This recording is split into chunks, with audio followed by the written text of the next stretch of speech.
Բարի օր, արդյոք դու այսօր խոսել ես Աստծո հետ, աղոթել ես, կիսվել ես քո Տիրոջ հետ, պատմել ես նրան քո ցավերը, քո հոգսերը, քո ուրախությունները, Տիրոջ տվածի համար շնորհակալություն հայտնել ես Տիրոջը,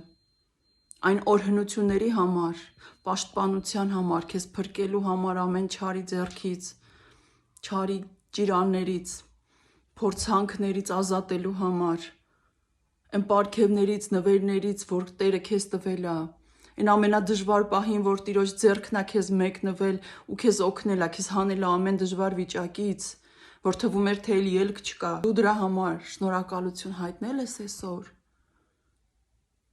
Գիտես, որ քո ամենահարազատ ընկերը Սուրբ Հոգին է, որ քո մխիթարիչը, քո հարազատը Սուրբ Հոգին է, Աստված, հենց ինքը Աստված, Աստծո Սուրբ Հոգին։ Պատմել ես նրան,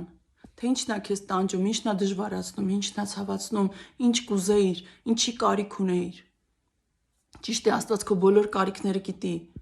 բայց նրան պետք է, որ դու իր հետ խոսես, կիսվես, շփվես։ Տերը ուզում է, որ իր զավակները խոսեն իր հետ։ Տերը քեզ շատ է սիրում, շատ, ու ամեն պահի